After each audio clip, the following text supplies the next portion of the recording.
Blog Talk Radio. The motherfucking saga continues. Yo, what's up, world? It's badass thuggin' like I usually do, and you better turn it up, bust some speakers out, cause we off the motherfucking cuff. You dig how we do it? Dog Pound Gangsters 2000 and beyond. Bleh. What's up with it, y'all? Man, don't change that down. This your player partner, the legendary Cocaine. And you tuned in live to Off the Cuff Radio. Better not touch that down. Yeah, this is Cassidy, the hustler. And right now, you listening to the Guillotine. Show them the respect they deserve, man. Off the Cut Radio, man. Y'all already know how they doing it, man. I need y'all to stay tuned. They've been doing it for years, so show them the respect they deserve. And you heard it out of bars, mouth. Easy. Keep it moving like this. Yo, this your boy Rampage. You're not rocking with the best. With Off the Cuff Radio. Classic. History. Fix your face to all you haters. We off the cuff, baby. What's up, everybody? This your girl, Bonnie Dollars, the Queen of Trap, representing Crenshaw, and you are now tuned in with Off the Cuff Radio. What's up? What's up, y'all? This is Miss Irresistible, giving a shout-out to the livest show on Friday nights, Off the Cuff Radio, and I'm live from the 704. Make sure y'all tune in for the blazing hot music. What it ain't, what it do. It's Chili Chill from that original Lynch Mob. And Off the Cuff Radio, always where it's at on Friday nights. West, y'all. Steers, you understand me? Ziggler Wiggler, Saint Mac. Yes, indeed. My nigga, so this what we doing now? So now you done got caught up, you gon' fucking cheat on me. But bitch, when you get to that house, my nigga, I'm gon' shoot. It's on, period.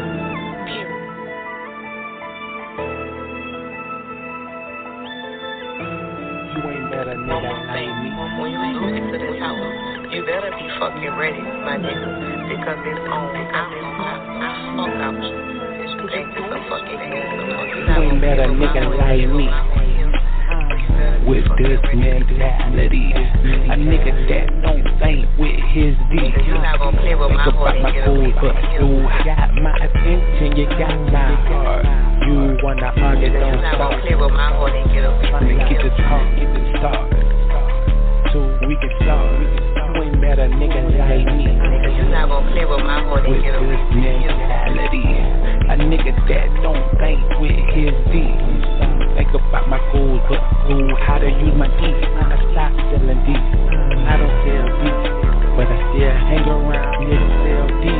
Trying to get in the music industry, but I'm already in a bitch. But niggas play with you, then I'ma start in the bitch. Locking all niggas with, I don't wanna hit no kids, just wanna take care of the kids. Ducking, loving and fucking, loving and fucking. Loving and fucking fools, but know how to use my D. No, ain't talking about ATL. No. Ain't talking about ATL. No. Because it's on, I'm gonna pop the fuck out you. Since you think this a fucking game, nigga. You not gonna play with my heart and get away with my heart. So you better be fucking ready.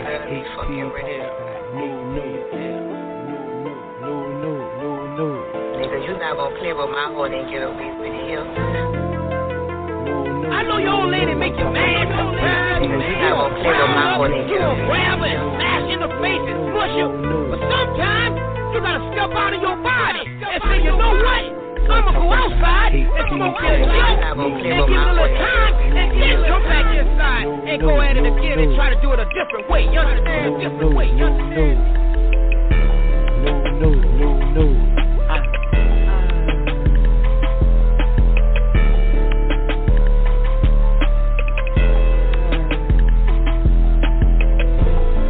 End of the day, that same one you won't hit on, gonna be the one to come buying you out. You gonna be calling on the phone. You understand me? Believe that there, baby. Keep it real, gangster, baby.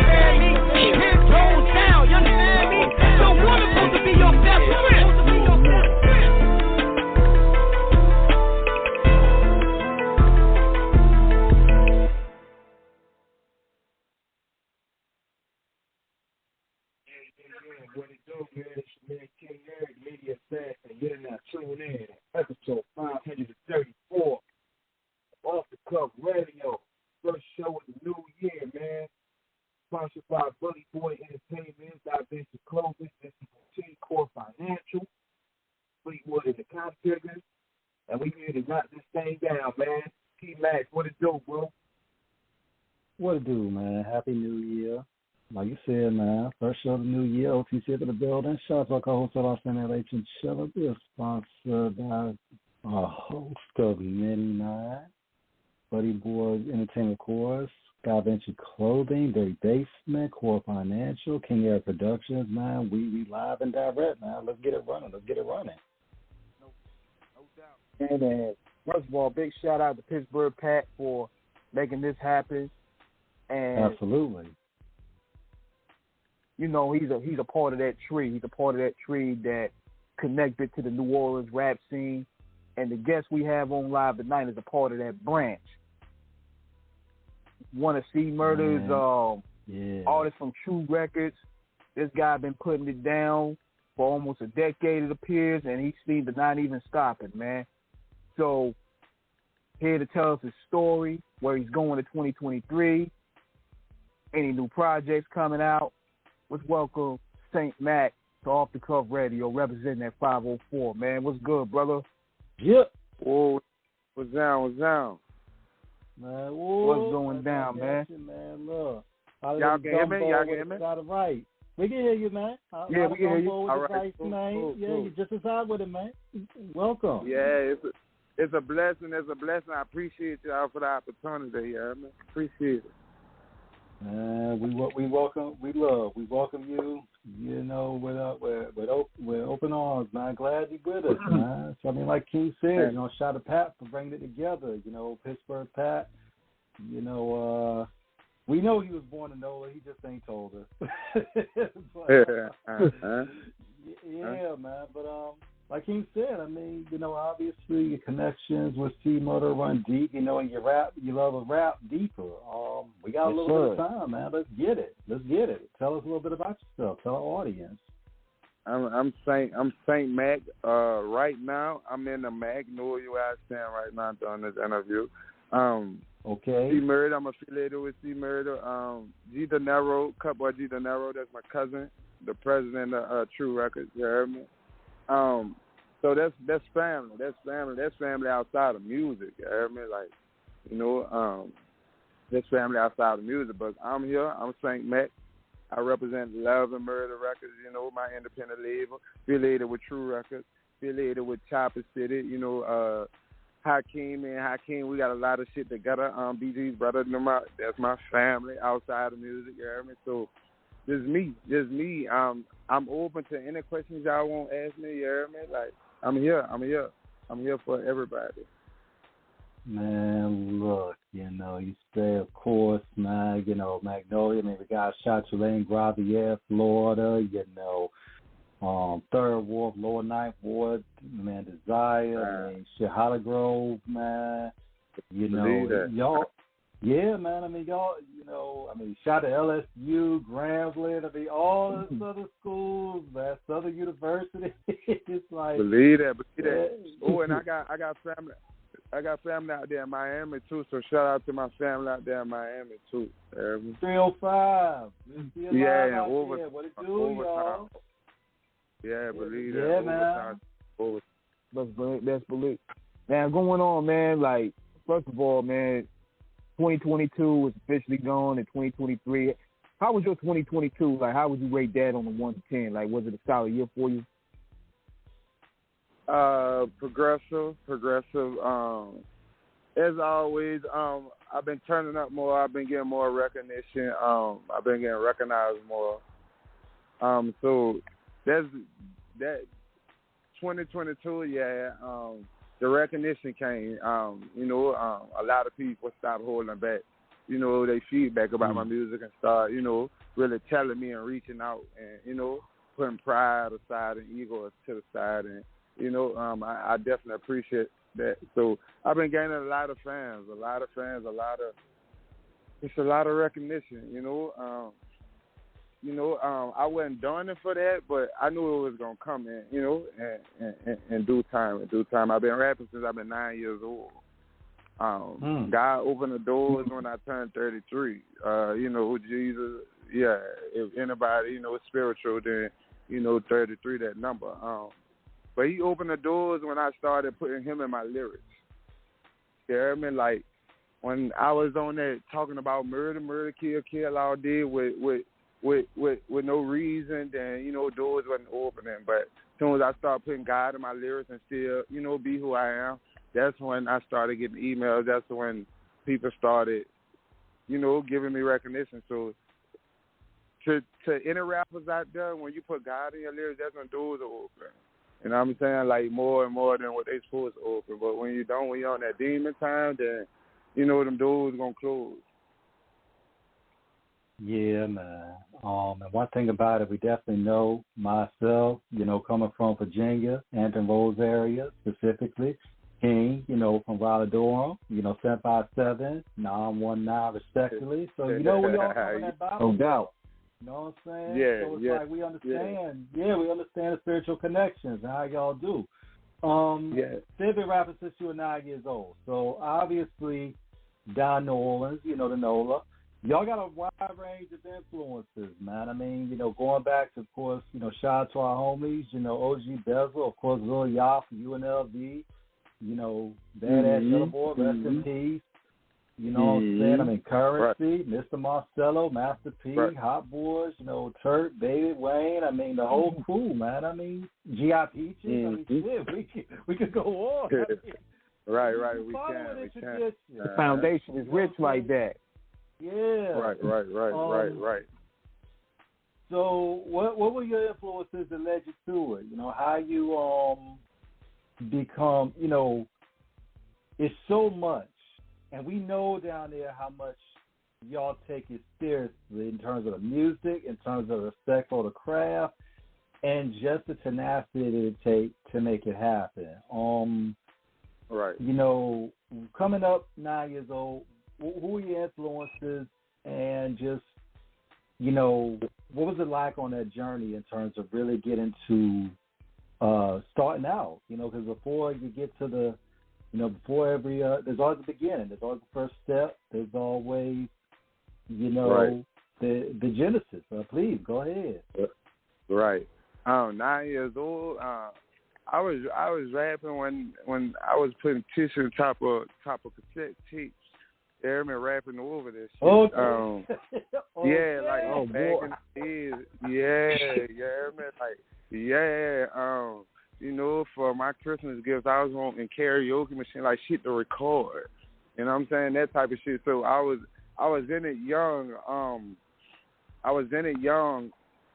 And it's like, I don't know, when I rapped around people, like I started Jewish, and I got juvenile life when I was 14. You know what I mean? So it was like I was just using my life, just putting it on paper, and I was just good at it because, I was always good in writing when it come to class, like English, shit like that. I might have, made bad grades in math or some science or some bullshit like that. But when it came to writing, I always had an E in that bit, and that, that applied in the streets because I was writing, and when people come back and be like, hey, spit that shit you were spitting earlier, I was like, oh, I'm catching their attention. So that let me know right there. And then as I got older, I learned that was my purpose because I always been a leader. People always come to me, advice, shit like that.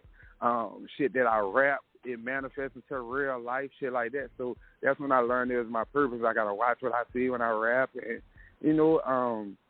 but I started, young, and everything that I did to record myself, I did it independent. I bought studio equipment. I learned, from just recording and people recording me. I was sitting back watching shit like that. Watching niggas hate on me from being an engineer and a rapper at the same time, to where it just motivated me to be more independent. So, I bought my equipment and I went to work and couldn't nobody stop me since, Man. And my work ethic, Tupac is my Gemini twin. Like, we 2 days apart. I act in movies. I'm a motivational speaker. I do it all, but that that's a similarity with my work ethic. I'm Saint Mac. I'm not Tupac. I'm Saint Mac. You hear me? But I'm just using that as a similarity with my work ethic. You know, I knock out 3-4 songs. Like, I got 3 albums I'm about to release right now. They're just sitting on the computer. You hear me? And they like 16, 18 songs a piece. You hear me? Wow. Yeah. Like, I just be working. This is just what I like to do. When you doing what you like to do, then, you know, like, you just, I don't know, it's going to show. Man, you gotta have the work ethic first and foremost, man. Yeah. But you don't have the work ethic, man, the game gonna swallow you through. Definitely, and it shows. You know what I'm saying? It shows. I always had a plan that, you know, I was gonna drop buku album, buku mixtapes, and, you know, when I get signed from a major or something like that, that everything that I drop independently gonna go in my pocket, plus the new product from the new situation. You know what I'm saying? Mm-hmm. And a lot of people don't even think like that, because people going to buy your old material plus your new material, anything that your name on. You know what I'm saying? So I made myself a millionaire before even getting signed. You know what I'm saying? And that always been my plan. And it was really just sitting around the house smoking weed, talking about it, and it really happened like that. You know? What you don't thing about understand it, how deep this is, man. People don't really understand how deep it is when you manifest something. When you manifest something and you really put that energy out there in the universe, it's 9 times out of 10 gonna come to fruition. Exactly. And once they learn energy, and energy ain't just plugging up something in the, you know, in the outlet, and they learn what energy really is, you know, then they'll take it serious. But I'm here to do that, dude, because I'm a leader, you know. So that's what I'm here for, to clean up this world, because it's been a fucked up world. You know what I mean? And, you know, that God, angels, ancestors, all of them, they pissed off, and they sent certain people to clean it up, and I'm one of them. That's why I'm cleaning up my lyrics. I'm still a gangster, because I got albums featuring Jiggler the Wiggler from Cash Money, you know, called God a Gangster. You know what I'm saying? And letting people know, you know, like, God is real, but he's not nothing to be played with, no pussy. You know, like, as a protector. You know what I'm saying? So God let me still be able to play gangster and still be able to, you know what I'm saying, let people know that he's real. And that's how I'm planting seeds. So I'm here to clean it up. You know, all that, like, you know, just killing for nothing and, you know, like, doing it without a purpose. Like I used to be with that, and I used to relate to that, but, you know, like, I'm part of growth. I'm part of elevate. And I'm here to show people that. Now, you know, and I wear permanent goals in my mouth, buku tattoos, and I'm yelling at God, you know, and do everything the right way. Exactly. Now that's now in a way you can really look at that. That's kind of like a 50-50 risk with your audience, because how do your audience adapt to that change? Because a lot of times people can't adapt to the switch up. Like, they used to hear, let's say your album being the first 2 raw albums, like, talk about popping bottles, you know, shooting, killing, you know, that stuff like that. But when you switch it up, a lot of times audiences ain't ready. How did you able to adapt to that? To be honest, they love it, because I'm just what's in them, bringing it out. I'm just that person that while y'all whispering, I'm the one that's gonna speak. So I haven't got nothing but you know, just wow, you know, because the world been mind manipulated. Like, you know, when you believe in God, when you talk about this, when I talk about, you know, walking down on someone, shooting something, now it's self-defense. Now it's protecting my household. Now it ain't just dealing with no beef or streets. You know what I'm saying? So, you know, they got to catch on to the purpose. But me, I haven't got no bad feedback. It's just, you know, wow. Like, you know, like, I got people really saying God now when they was whispering and scared to say it. You know, I'm doing God's work. And anybody that's against it, you know, I just look at them and, you know, in a way that I don't even want to say it because we're on the radio, but, you know. Yeah, you know, like, I haven't got no bad feedback. I haven't. And like, you know what? Proud. Go ahead. Mm-hmm. No, I was just saying they proud. They just proud, you know, and, you know, proud, shocked, you know, all of the above. If they misjudge me, they probably just stare at me and probably still ideas are still hard rock now, but they ain't gonna see it. Like a lot of people just, I'm just an example of growth. That's all I see. One thing about it saying is that when you look at the era of hip hop, and it's always an intrinsic link with the culture and the music, because obviously the culture came from the street. So that is something where there's always going to be that element to it. Grandmaster Flash and Nefarious Five with a message, of course. We had street commentary. We had Public Enemy, of course, with the Black Pride, of course, KRS with the education of the street, of course, the X-Clan, with the lessons. Grand Nubian with the 5%. Then we get into the gangster, of course, with Ice-T, NWA, of course, Cash Money. Later on. Yeah, so it's an evolution. God's always been a picture because it's always through his divine mercy and graces of how the genius is manifested. So when we speak on him, it is not a situation of, we should be. It's because all of him are in us and we are him. We are servants. We are disciples. We are the examples of his grace and anointing. Exactly. Don't mean that everything gonna be pretty in the world all the time, though. But it is something where we speak on it as sentient beings. When you look at how you're coming out of Nova, because you all do not get enough credit for what you all have brought to the game in terms of a sense of richness, a sense of genuine commentary, a side of hip-hop representing the South that up until the late 90s, mid-90s rather, that we had not really known. When you started seeing a lot of, UNLV coming up, Cash Money, No Limit, Currency was later on, we shout out to him and Jet Light, what he ended up doing. Of course, Sam off Belmont, M11, the list goes on of everybody who came from it. What was it like to see New Orleans, that whole 504, to see what y'all were beginning to bubble up? What was that like? Oh, man, loved it. The energy was, on top of the roof. I was inspired by it. Definitely was inspired by it. I was inspired by the videos, just the same, people that you see on a daily that you can just run into as you go to the store, just knowing that, they made it, especially in the same area. And then I took negative influence, too, from, certain lyrics coming up and wanting to be like certain rappers from the city, and then got disappointed later on when you find out that they really wasn't living them lyrics, they just rapping. So and that's so that's another thing that's why I'm trying to help the younger generation dealing with this music. Like, I'm the youngest one talking like this, Jeremy. Like the youngest one, Jeremy. Like, I'm not Bun B and shout out to Bun B and all of them because they a part of growth. That's why you barely see them and they're not rapping the same shit that they be rapping.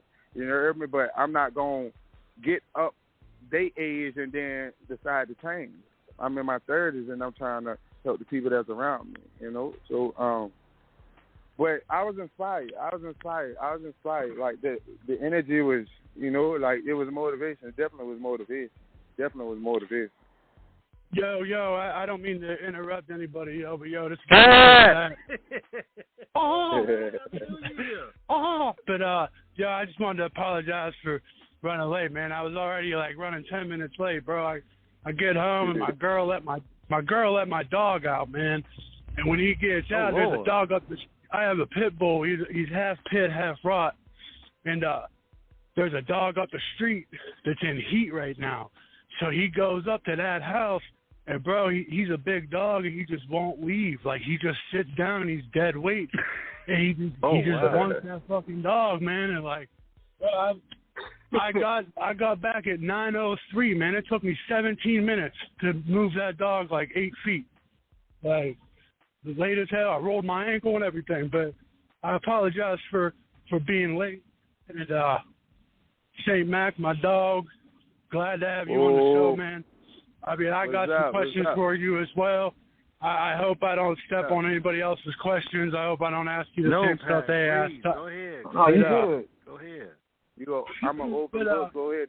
St. Mac, man, like, look, bro, I'm going to be honest with you, bro. Like, I mean, I take pride in the fact that I'm very well versed in hip-hop. Like, I tell people this all the time. Like, I'm from Pittsburgh, so we have, like, a Midwestern kind of Southern country feel to our city.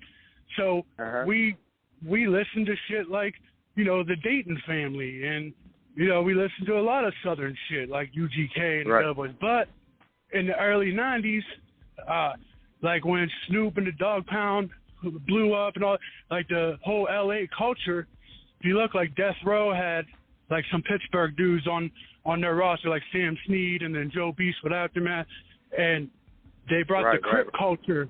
They brought the Crip culture to Pittsburgh. So growing up, I knew every fucking song that SIBO ever made. Like, I knew every word to that shit. You know, but I loved hip hop in general. I could talk to you about Detroit, you know, the hip hop side of it with, you know, Proof and Jay Dilla and Slum Village, but I can also talk to you about the underground side of it with like Esham and them, and you know, I can go everywhere. And plus, like, we're technically the East Coast, but I'm telling you, I tell all the New Orleans guests there, if you came to Pittsburgh and closed your eyes, you would think that you were in New Orleans. I don't know how it happened, but the New Orleans culture, like, bro, I wish I could get this tape. Like, I wish I could, like, figure out how to get it off this VHS. When I was either 8 or 9 years old, I had a birthday party at, like, this pizza place, like pizza arcade place, right? And one of the like my friends, as a present, one of my presents was a Juvenile CD that had just came out at that time. It was called Being Myself. It was on Warlock Records. I still have the CD. Like, we knew Juvenile before Cash Money. This is like 1995. And like, right. Like, so, like, when we talk about, like, No Limit artists and all that, like, you know, I don't think of a lot of those dudes as No Limit artists even. Like, I don't look at, like, Slim. I don't look at him as a No Limit artist. I don't look at, like, Fiend and Mystical, like, because I knew all those guys before No Limit was popping. You know what I mean? And like, if you go and look at, like, any rapper that blew up from Pittsburgh, like, you know, Project Pat was real big here in 3-6 Mafia and shit. Rest in peace to Gangsta Boo, by the way. But yeah, man. R.I.P. It was awful. Awful. Last year it was Josephine Johnny died on, like, New Year's Eve. And then this year it was Gangsta Boo. But yeah, like, Project Pat and 3-6 was real big here. So, and, like, of course, like, we're on the East, so yeah, like, I always tell people, like, we knew 50 Cent after he got shot. He got dropped from his label, and they pulled his CD off the shelves, The Power of the Dollar. And he hit the street, like, he had a street team like a motherfucker, and Pittsburgh was one of his spots. So around here, we knew The Power of the Dollar word for word before Get Rich or Die Trying, like, before he was even thought about by Eminem. You know what I mean? But, like, so it was kind of nice growing up here because we didn't really have, like, a strong, you know, there wasn't 20 rappers in the mainstream world for us. So we kind of, I mean, Pittsburgh's one of those weird places that's kind of Midwestern-y, kind of Southern, but it's on the East Coast, and we got, like, that West Coast culture with the Crips, like, you know what I mean? So we have, like, a little bit of everything in our style, you know? But, like, if you look at, like, what's the dude's name? He had signed with T.I. Shit, man, what's his name? Talking about, Pat, you talking about, you're not talking about, I talk about this dude all the time. You're not talking about the one that got caught up in that paperwork, was you? No, not Alpha Mega. That dude's from Atlanta.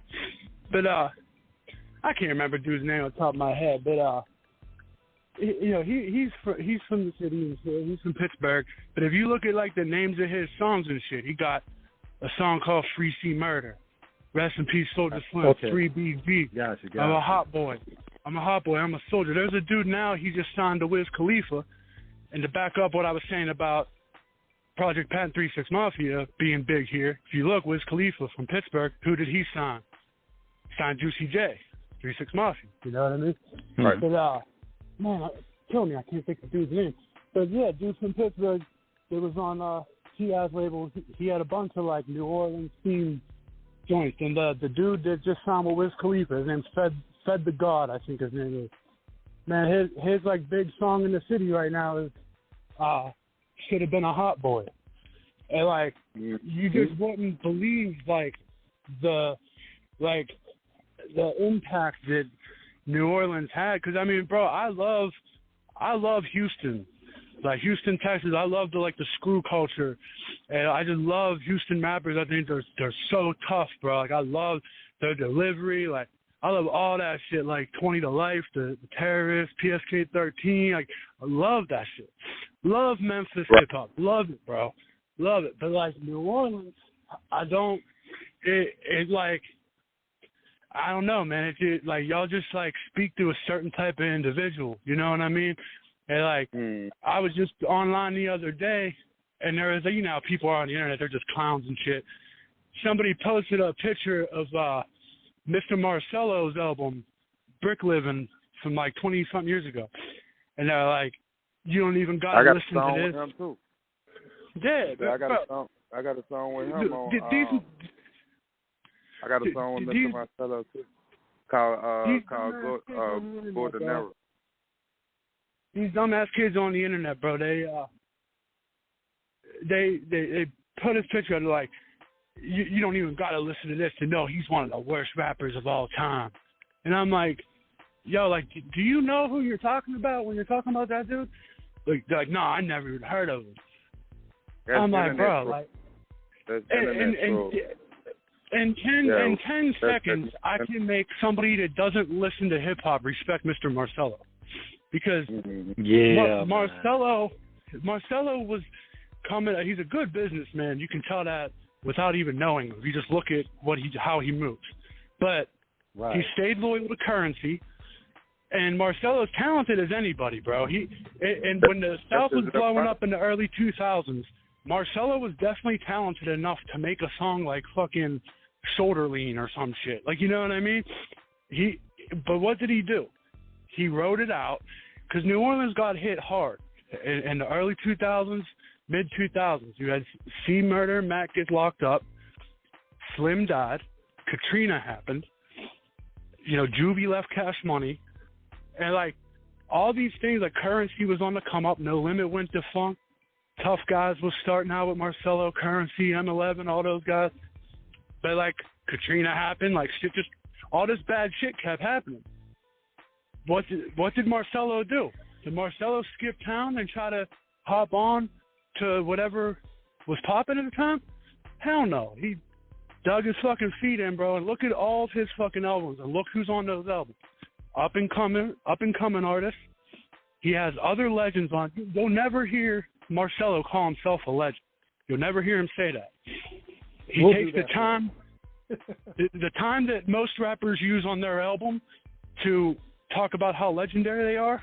He gives that time to actual legends. You know what I mean? Now, I got a question. Now, what's your question? Because you said you had questions for me. I do have a question for you. So what I wanted to know, like, now that, like, all right, what year did you get into the rap game? Like, when did you start taking it serious?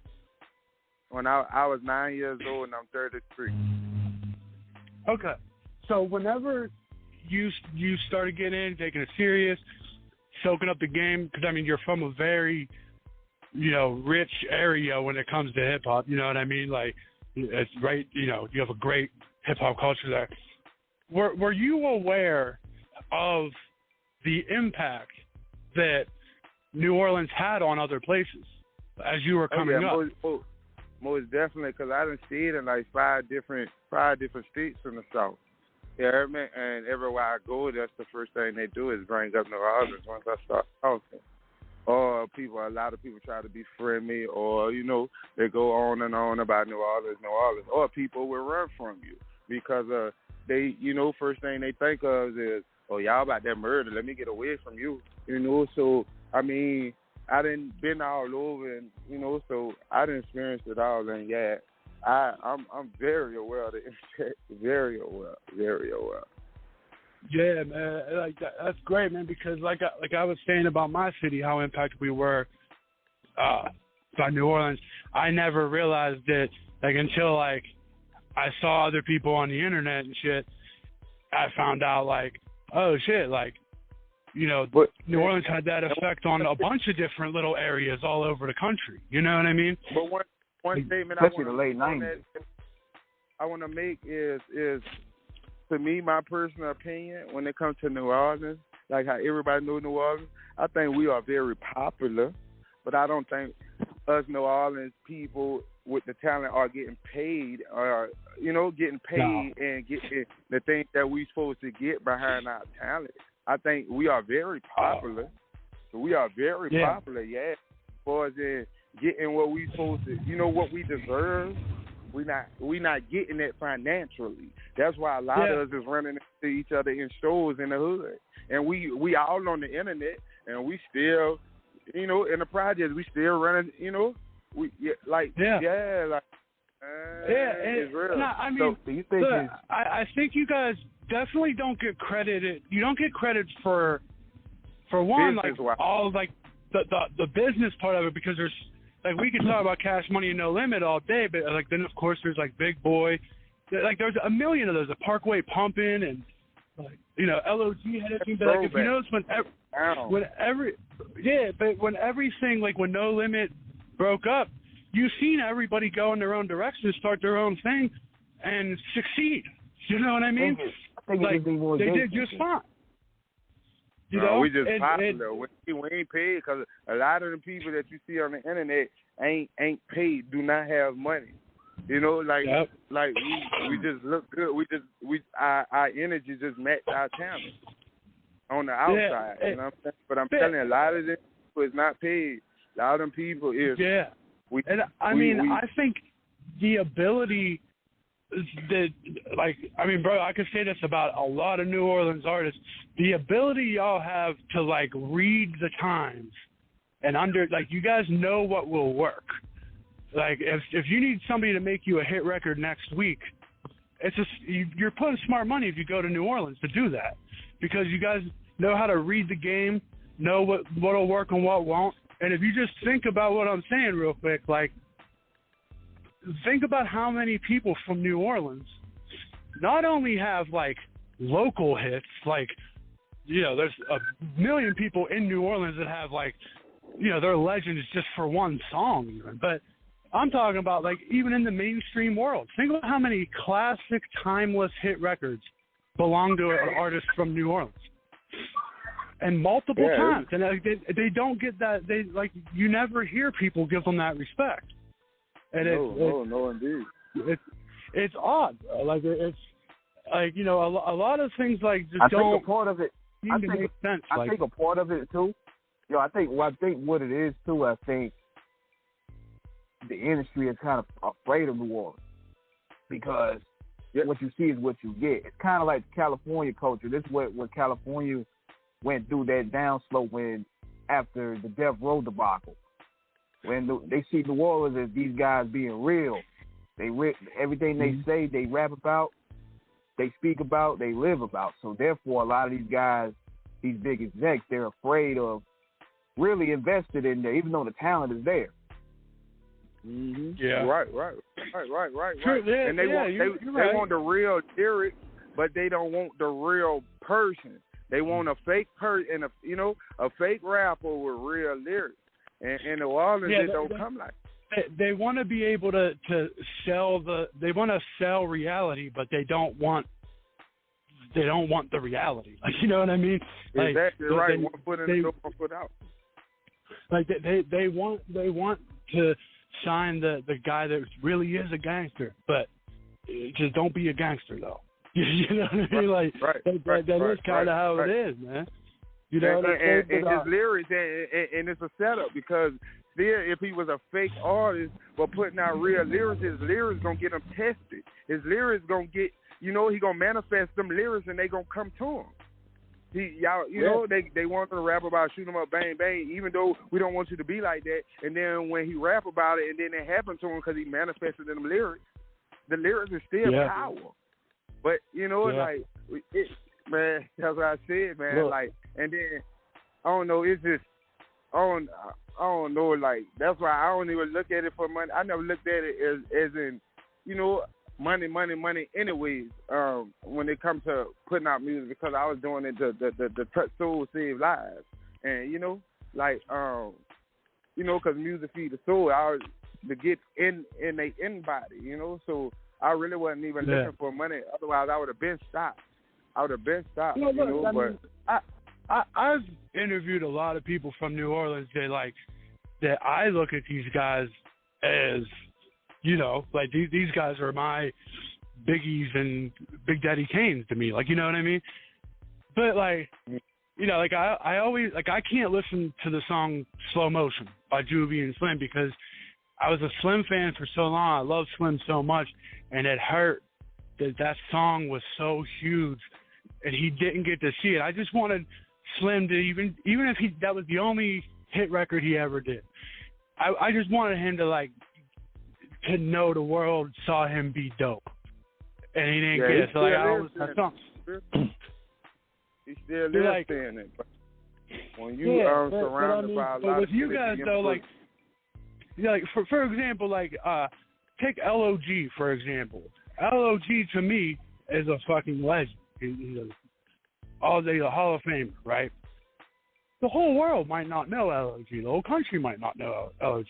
But that dude can have his whole life, he can have a career, eat off of it, make the music he wants to make without, you know, he don't got people breathing down his neck, make a club record, make a love song. You know, he makes what he wants to make, do it his way, live country of it, and like the fans that he has, they mean a little more. Because one thing I'll never do. Good. What's your other question? Because I don't want to spend my time talking about other rappers when I know they talk about me on their end. They don't talk about me too. All right. So one good thing about being a fan of yours, man, because I'll be honest with you, man, I just kind of bumped into your music last year because you worked with a lot of artists that, you know, all of us know and shit. And so what's that approach for you like whenever you're making music? Like, do you try to branch out and make a lot of collab projects, or do you just kind of go with the flow? Like, you know, like, did you plan on doing all those projects? They just like come to you. They just come to me right then and there what I'm going through. And then anybody that's featuring on my stuff, they family. Like Ziggler the Wiggler that was on Cash Money Skits, like Hakeem from Chopper City Boys, or some of my in-house people. They family. But other than that, I used to reach out, but I be feeling like rappers be intimidated by me, because I done reached out to a lot of rappers, and they, you know, like, it'll show they seen my message or they just don't get back, like, whatever the kids may be. But I be feeling like a lot of rappers intimidated by me, so I just started reaching out, just kept doing my thing with no hard feelings. And, you know, when I get to a higher status, then I'll be, I don't know, it depends on who they is. I might not even want a verse from them just because of the situation. It wouldn't even be about the money.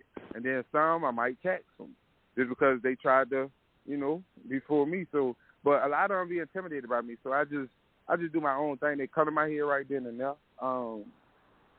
It just, whatever. The one thing that I have to give you props on this. The reason why I asked you that question, though, I know like it might have come up as a weak question, but the reason why I asked you that is because I want to give you props for your work ethic. Because, like, every time I think I heard everything you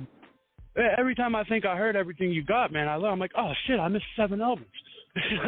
you have a lot of work out there, and that's why I asked you that question. Like, did you plan on doing like a lot of collab projects and stuff, because you have so much work that I didn't know if those are like strategic moves, like, oh, I'll do a collab this, you know, on this album, the next, you know, I'll do a solo album. But the thing that I appreciate is anybody can press record and just rap a bunch of shit together. You know what I'm saying? But all of your albums aren't like just a collection of songs. Like they all have their own, you know, like their own meanings to them and everything. Like the shit with Hakeem isn't the same kind of record as like True Hot Boy. You know what I mean? Like you actually take the time to actually make music. You're not just rapping shit. You're not just rhyming shit for the hell of it. Like, you know, you actually put the work in, you know. And you missed that right before you came when I was just talking about my work ethic. Because my birthday is 2 days before Tupac. That's like my twin. So I'm really like the updated version. I just don't want to say it. I'd rather people tell me. That's why we got an album called The Next Machiavelli on Google, Amazon, everywhere. Google it. The Next Machiavelli, because I'm just the updated version. I'm just the updated version. And going back to that True Hot Boy, that came. A lot of people don't even know that project came from me being affiliated with C. Murray, the True. And a lot of people don't know, you know, just being on the Magnolia side dealing with the Hot Boys. Like, a lot of people don't know that's not from New Orleans. Like, on the Magnolia side, they is not going to bump no limit, nothing dealing with that. You ain't going to hear nothing but Hot Boys, BG, Soldier, Slim. Like, and on that side, you is not going to hear nothing but they type of music. That's how you'll know where you from. Oh, you know what I'm saying? Just by the type of, it's real like that. And the True Hot Boy came from me being affiliated with C, and then me being on the Magnolia side from being off Saratoga. And so I put that together to try to, in my mind, try to bring that energy together. You know what I'm saying? Like, damn, I never seen nobody that got that True on the Cali Oak side, but got that put it together, True Hot Boy. You know what I'm saying? So that's why I put the True Hot Boy together without people even knowing. Like, the try to bring that. What I really appreciate about all your projects is like some people will throw a name like that, like they'll throw Hot Boy or True on some shit to like just to grab people's attention and everything.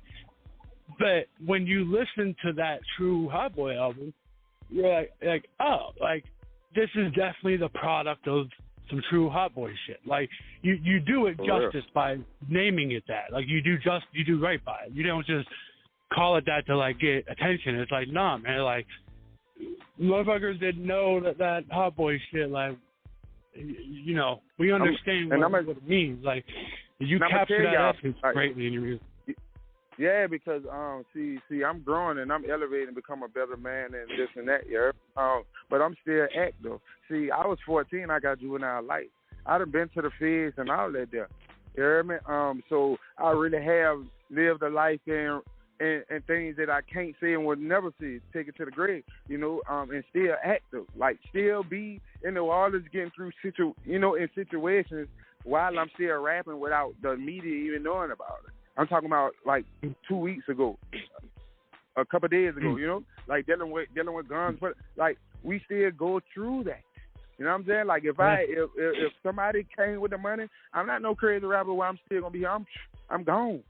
But in the midst of that, I have to survive and gotta go to the same stores, gotta go. You know what I'm saying? So, but it's real. Like this ain't no like my life. Like I put. To save other souls and save other people's lives, I'm sacrificing mine by putting my life on record. You know what I'm saying? Like my real life. Man. That's why I tell people, and I got a song. Huh? That's why I tell people. Throw in there real quick. The reason why I reached out to you, man, is because like I feel the authenticity in your shit, and I was like, man, I gotta reach out to this dude, man, because like. I just found myself like making playlists, and every time I put like another 2 of your songs in, and more and more. And I was like, man, I see this dude on the internet every day, man. I'm gonna hit this dude up. Because like every time I look for your music, man, I found like so much shit, and every time like now it's to the point where like I'll go for a couple of days listening to one album, and then you know I switch out to something else. You got so much shit out there, and you got so much real life shit. No matter what you're going through, you got some shit that you can vibe to with that. You know what I mean? And we had talked earlier, just very briefly, you know, through our messages and stuff. You were saying something about maybe you can come on more often or something in the future. You have plans to address domestic violence? Like, you want to like go into that a little bit? Most definitely. That's why I had Ziggy talking at the end of that new track. When you talking about go outside, smoke a Joe, and think about it and go back in, as far as putting your hands on women like that. Like, I done been in situations like, and I done felt guilty, and my guilty conscience is making me, change and tell all the men out there to stop hitting women, no matter how much they make you mad, no matter how much they say things off their tongue that ain't true, just to get up under your skin. Do not put your paws on it. Do not hit it, because that's power. And when you don't put your hands on it, that's more power. That's, like the power is higher. You know what I'm saying? Like, you're going to win when you don't. You know what I mean? Like, and I know it's hard, and I know it sounds easy. True.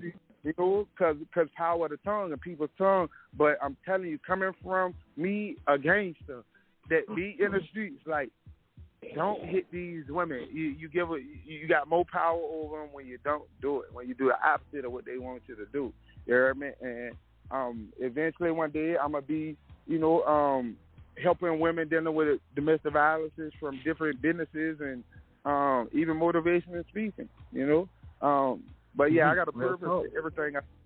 Same with the juveniles. Not juvenile, but the young kids. Like, I'm trying to find a way to help them put the guns down and less violence. That's why I'm changing my lyrics. And when I get money, I'm gonna have arcade games and buildings like back in the days where they can go play games and stuff rather than have guns and stuff. Just and have an open mind for anybody else that want to help me to help plant seeds and clean up this world. So my main thing is I rap, I act, I'm a clothing designer, motivational speaker. I do a lot of stuff, but I also want to help the women and help the children. Man, I'll be honest with you, man. Like, we've interviewed hundreds of people, bro. I've really never heard anybody say that that's their goal before, like, to actually have some, like, more than just saying a couple words, bro. Like, I can tell you're serious about that. And most definitely, man, mad respect for that. That's what I'm here for. Like, even if I wasn't rapping, I'd still be helping people with domestic and, like, I don't know, I'm just here. I'm a leader. My name is Saint. My first name Kyrie, and the meaning of that means the Lord, and that's the energy that I'm giving the world. Yeah, man. I respect the hell out of that, man. Not like they're a basketball player, but K-Y-R-E-E. Look it up, and it's going to tell you the meaning, the Lord. And that's why you getting God a gangster. That's why I got God tatted down my sideburns. You hear me? Because that's the energy I'm giving it. It's time. And it's time to, thunder, boom. Like, for all the ones that was wicked and, wasn't paying their dues. Like, man, you got a knowledge guy. You can't just walk in this house, kick your feet up and, don't clean up, don't say nothing, and I'm speaking on that as far as in the world. You know what I'm saying? So I'm just here for a different purpose than everybody else. Man, it's refreshing to hear somebody that has aspirations to do something like that, and actually, I believe you that you're going to make those. I believe you that you're going to do it. You know what I mean? A lot of people, Before we continue, I got over 6 million downloads on iTunes. You hear me? Over 6 million, almost 7 million downloads on iTunes, Amazon, all that. Like, it's real numbers. Over 6 million downloads. Let y'all know that to the world. And you got like 70 million songs, man. While we're doing this interview, he just made 19 records while we're making this interview. Right? Nah, man, for real. I do really respect that though, man. Like, to have such a strong work ethic, but to like also not just put out any old bullshit. Like, you know what I mean? You actually, like, you could hear the work in your music. Like, you didn't just get a beat and just say some shit. Like, everything's very well thought out. The albums are very well put together. So, like, a lot of times, and that's independently by myself. That's independently by myself, without a big machine, without mazes, without. This is me by myself. So when I say solo dolo, I ain't even got no entourage. When I say solo dolo, I'm talking just me, my minds, and my what I record with in house. I ain't got no studio building with no landscape and no cameras and all that like all of them. And I'm still touching more people than the ones who want to dress up shit physically. You know what I'm saying? Like, it just took me and God to get over 6 million. Not no entourage, not no building, not nothing that I'm paying monthly for, but just me and God. And that's a testimony to the world and all the rappers out there. And I think the reason why I do think you're going to reach the goals that you set for yourself, man, is because your shit is undeniably good, but it's unique. Thank you. You don't follow, you don't like, oh, this type of record's big, so I'm gonna do this type of record. Like, no, man, you do what you feel like doing, and to me, I think that makes for a better relationship with your fans, even. You know what I mean? Because we're proud to know an authentic artist like that. I don't want people listening to your music because it's the cool thing to do for the day.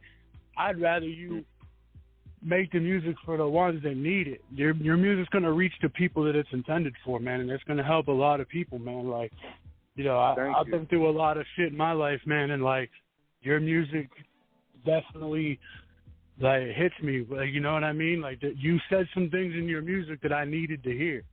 You know what I'm saying? Thank you. That's right. You might have said things in a way that, like, from an angle I never thought of it. They're like, oh, damn, man, I was wrong. Like, you know what I'm saying? Like, sometimes in situations, you don't realize you're wrong until you hear it from someone else. You're like, oh, shit, I was wrong. And, but you said a few things in your music that, like, it hit me, and I'm like, damn, man, that's a strong way to approach that conflict, and you know what I mean? And like I said, so many people from your city, man, you guys just speak to a certain type of person, man. You know what I mean? I just apply my real life, like real methods dealing with my personal life with my music, because I'm just the type of person where I rather correct myself before I let somebody else correct me. You hear me? And I don't have no ego, pride, or nothing.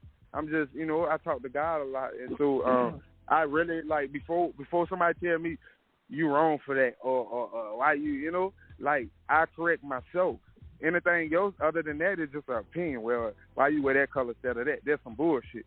You know what I'm saying? But I'm saying as far as in, like, how I move and how I rock, like, I'm the type, I'm going to correct myself, I'll let others correct me. You hear me? And you go that route, shit, you going to hurry up and correct yourself quickly. Because majority masculine men don't want nobody to tell them shit. Look at them like, man, you are going to do the opposite. So if you don't want nobody to correct you, then correct yourself. You know what I'm saying? Like, for real, for somebody else checking and say you was wrong, you disloyal. Why you try to do that behind his back? Like, correct yourself before somebody else does it. And we'll be all good. You hear me? For real. Yeah, that's some true shit, man. Matter of fact, real quick, before we have a second, where do you want people to get your music from? Where's the best place to find music? Where do you want us to go for it? Spotify, Amazon, iTunes, iHeartRadio, Deezer. Where at? Huh? So wherever it's at, that's where we can get it at. I'm mainly I'm a Spotify, YouTube guy. You know what I mean? YouTube, all that. Yeah. You can just. Only thing you gotta do is just Google Saint Max. You can put in rapper Saint Max, but you don't have to. You can just put in Saint Max, and it's gonna guide you to where my music at. You heard me? Like, it's all Louisville. Yeah, it's all Louisville. It shows up 9 billion results. You say what now? Man. What now? I said when you Google your name, it shows up 9 billion results. You got so much music out there. I was just playing, bro. Like, you got so much music. That's what I'm talking about. But, exactly. Yeah, it was funny earlier though, bro. When you were sending me that music and shit, like the first joint you sent me, I was like, man, I've been had that joint. And then you sent the second one, I was like, oh damn, I don't got that one. Oh damn, I don't got that one. Like, you had 3 other joints, and I was like, damn, how did I see these joints, man? Yeah.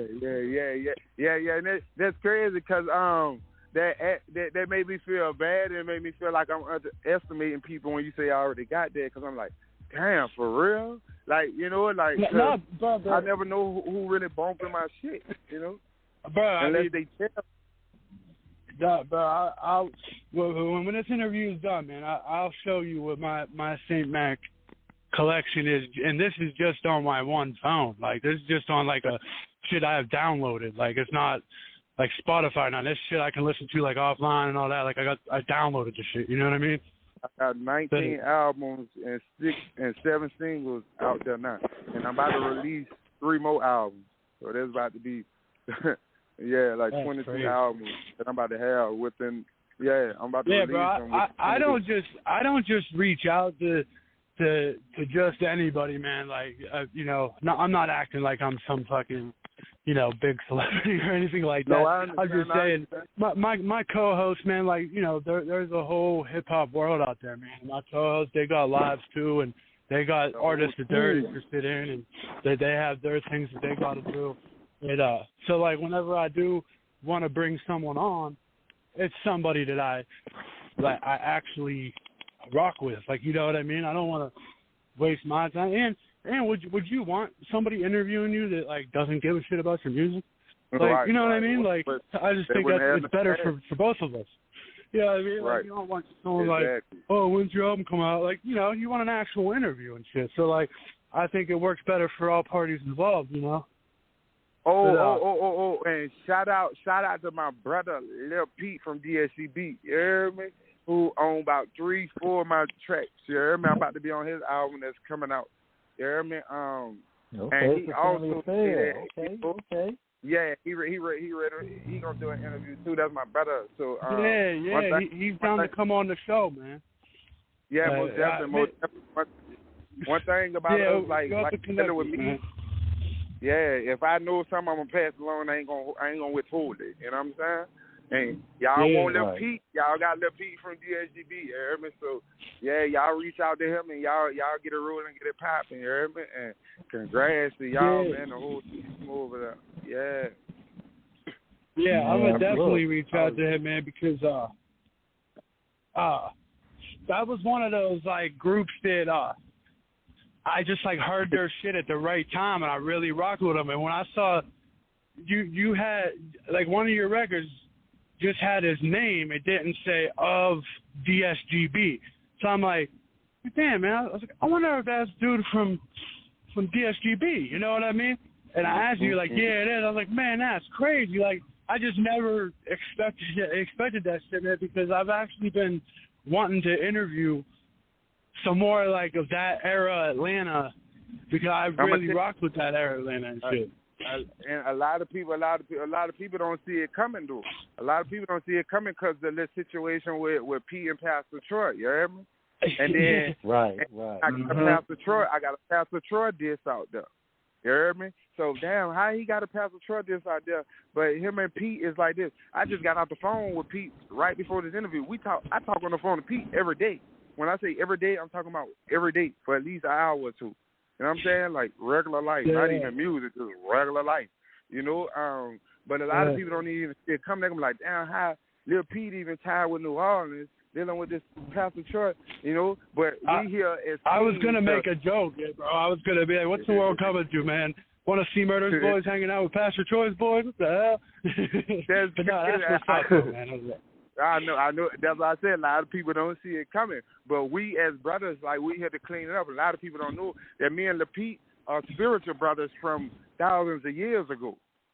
You know what I'm saying? Like, I'm talking about twin brothers from thousands of years ago, and that's how energy just came together in this lifetime. You know what I'm saying? Like ain't no money involved in nothing dealing with Pete, dealing with us records. Like, we do this because we brothers. You know what I'm saying? But the world gonna see it. Like, they already see it. Like, damn, how the fuck? You know, even Pastor Troy, I don't even know how he feel about it. You know what I'm saying? But you know, like, at the end of the day, like, I'm for my brother Pete, and the reason why I didn't put DSGB beside his name because he's solo. He a solo artist now. You know what I'm saying? And I want to embrace my brother as a solo artist rather than tagging along. You know what I'm saying? something like he got to use, like he had to use DSGB in order to blow. That's why, that's how that came about. Yeah, I remember. But that's my brother, and he's gonna be on y'all show soon. I'm actually like excited to like sit down and listen to some of his shit, man, just because I was a big, because I went away for a long time too. I did some time and shit, and so you know, when I came home, I lost, there was a lot of shit that I didn't listen to, or I just lost track of certain artists and shit, you know what I mean? And that was always a crew that I really rocked with, you know what I mean? And I just, whenever I saw that name on your joint, I was like, damn, man. I was like, and I saw you had a bunch of joints with him. I'm like, man, I can't wait to like I'm glad that you did music with him, man, because it brought it to my attention. And now I'm like excited to sit down and see what he's been up to over these years and shit, you know what I mean? Yeah. So I'm gonna check out his music, and we're definitely gonna bring him on too. If you're a music lover, then you know his voice. You know what I'm saying? So that was another reason why I ain't want to put DSGB, because I was like, well, if they know who Lil Pete is, they'll know his voice. You know what I mean? And you figure that shit out. You definitely did that. Yeah, man. And that's another good thing about like us doing this, man, is, hey, look, man, at the end of the day, we're just fans, bro. Like, I don't make a dime off of this shit, bro. Like, and I don't want to, man. Like, if I tell my co-host Eric, man, I tell him all the time, man, if I get you a guest and it gets you 10 million views and you get a bunch of money from it, keep that shit. You don't even got to tell me. I do this shit for the love of it, man. You know what I'm saying? Right, and right.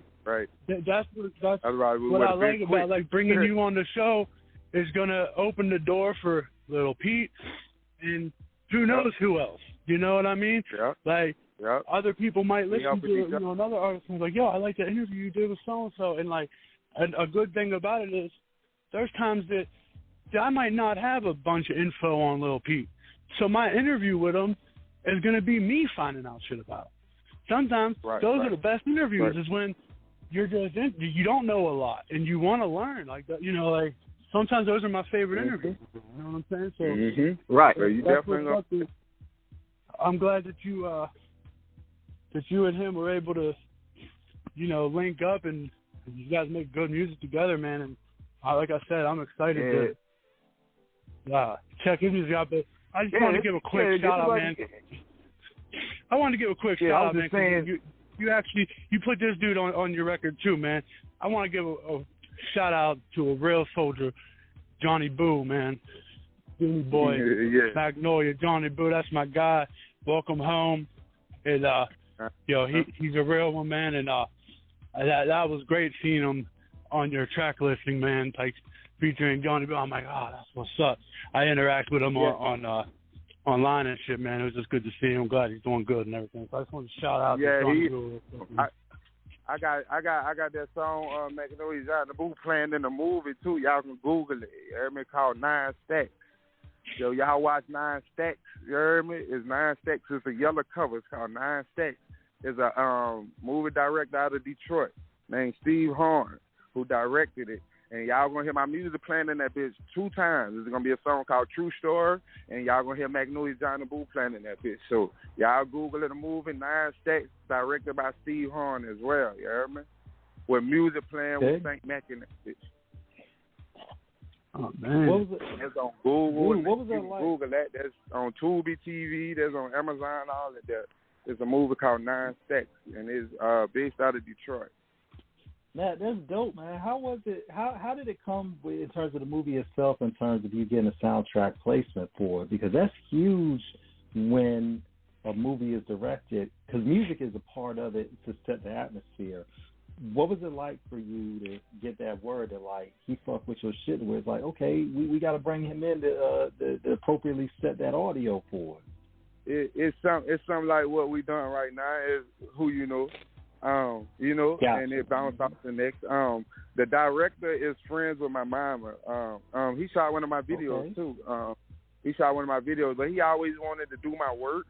And and he hit me one day and was like, I'm working on the movies. St. Mac sent me some tracks. And I sent about 10, 15 tracks, and he hit me back and he said, I'm using True Story and Magnolia Johnny Boo. You heard me? And that's how that came about. And then the next movie, I'm going to be acting in the movie rather than my music just playing in it. the next movie. Get a Grammy and Oscar ready. Get a Grammys and Oscar ready, yeah, y'all. well, definitely. And you know, the Detroit movie scene is popping right now. The Detroit movie scene is popping right now. When you go out on Netflix and YouTube, Tubi TV and all that, there's a lot of Detroit movies. You know what I'm saying? So they definitely doing their thing, especially with the music too, but movies too. So what 9 Stacks, called 9 Stacks. Yeah, y'all check that out. It's Tubi opened up that lane. Yeah, Tubi opened up that new lane for independent makers. You know, people go out there jokes about Tubi, but I'm like, man, that's a new independent lane. Man, and they be having some real reality movies. They might be up and coming, but they gonna do better. Because I've been seeing some of them actors and actors like do better in more movies they be in. You know what I'm saying? The plots and man, they just gotta get. Same with Friday. There ain't no Friday. The movie Friday with Ice Cube was gonna pop the way it popped. You know what I'm saying? You know, but one thing about it, those things, like King was saying, it's all about having a outlet, and it's art. So at the end of the day, we appreciate art for what it is, and we appreciate the effort that goes into it. Art is subjective, so there's going to be an audience that may like it, but there could be a lot more people that love it. And as long as it gives a place, I mean, we look at what social media has done for us with this show. We look at getting to talk to people like you and so many other legends. I mean, how we've been able to connect from a perspective of giving you all a platform to introduce yourselves to the world at large. When you think about what it is, what it means, because when you started, you know, years back with it, and I mean, obviously, we're going back some years with Cash Money, No Limit, all that. I mean, social media was, we could, look, bro, the only thing, you know, we going back, we say Black Planet was really the first one. Then came MySpace. Yeah. Facebook. Reverb. Well, Facebook. Yeah, you know, I mean, you know, LiveWire, even though we'll give you a computer Yeah. So, I mean, it was, so this was something that we have come such a long way, and we are better for it. What has it been like for you being online and being able to interact with your fans, to see your music being streamed, to see it going outside of your area, knowing that you are really, really, really making an impact beyond New Orleans?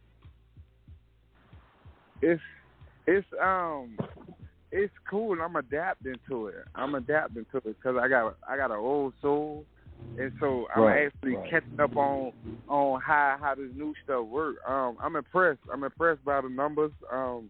Definitely impressed by the numbers, and I'm also I'm kind of more anxious into learning more about the media, because if I knew more about the media, my numbers would be up more than what it is. Because I'm good at everything I do. You know, I'm just, you know, when I was, you know, and I'm still on my spiritual journey, but as my spiritual journey, I kind of let the physical stuff go for a moment and really didn't care too much about iPhones and none of that. Like, lost track of all that. PS5, lost track of all of that. And once I got right spiritually, that's when I jumped into this physical form, and I had to and I'm catching back up on all this. But yeah, I love it. I love it. I still got CDs. I got 700 CDs, you know, and I done ran into people, and that let me know that it changed too. Because as I'm giving people CDs, they're like, I ain't got no CD player. I say, well, still just cherish it, because you're gonna see it and hear about it, or I might sign it. And some people still do got CD players. You know what I'm saying? So I still give them out. You know, even people that say I ain't got no money, I ain't giving it to you for your money. I just want you to listen. You know, I just want your energy, whatever the case may be. A lot of people say I don't listen to rap, this and that. Still take my music and come back and say I don't listen to rap, but I listen to that. You know what I'm saying? And you feel me? Like a lot of people done said a lot of older people really say I don't listen to rap and take my music, and when they see me again, they be like, man, I was listening to that, man, I like that, you know, and I done changed their opinion. Or they don't listen to rap, but they listen to Saint Mac, you know. So I done seen the difference in this internet and all this media shit too. Like, and I'm trying to catch up. Perfect segue, Matt, because when we look at, because we all are older, so especially King and myself, so we came up in the era of Record Store Tuesdays where media would be released. So that was a drop day for everything. So we would, bargain, hustle, grit, grind, whatever we had to do to get the newest music. So we understand the importance, the intimacy, the cherishness of having, the CDs and cassettes in your hand, the magazines, because you actually get to read the credits. You get to, it's nothing like having it in your possession because it is a living testament to the culmination of what that artist endeavored in, and to know that it was purchased because you had a real interest. As much as we can appreciate the automation of music, sometimes as we've seen, Saint, a lot, King, we've talked about this so much on air, off air. It facilitates efficiency for the music, but it also online, especially with the way political correctness has really become a thing now, you don't know how long certain albums are going to be up there because certain people may be offended by a song. I mean, look, when the Asians, the violence against our Asian brothers and sisters was happening a few years back, they made YG. Well, they took YG's Meet the Flockers off of the streaming sites. You know what I'm saying? I mean, yeah, because it had a reference to, because out on the West Coast, for our homies out there, flocking means robbing houses. So that song he had a line that's about robbing Asians. So they took that off of streaming, of course. We saw what happened with Beyonce and Khalees, with that little fracas they had. And Khalees got mad, and Beyonce took, the joint they had, used, what was that song, King? Energy, I believe? Yeah. It was there, and I was like, that's not the best way to start. That's not the best way to come back anyway, man, because you want the beehive all over you. Right. So I mean, and then her and Khalees got into it with B about she felt like B should have come to her. So, but Beyonce, ever classy, queen, royal, she just took the song down off of streaming. Now, if you buy the CD, you get the original version. It's on the album, but it's just so much, man. And but it also shows you willing to do the hand-to-hand thing, that you're engaging with the people. And at the end of the day, that is what it's about, being an artist. Touching your audience, engaging, getting a pulse of the community, and connecting with the community with real intentions. I want to shoot him this here. I got a question I want to shoot real quick. And this was a little bit confusing. I don't know if you guys got this solved, but did you guys get this issue solved with TRU Records?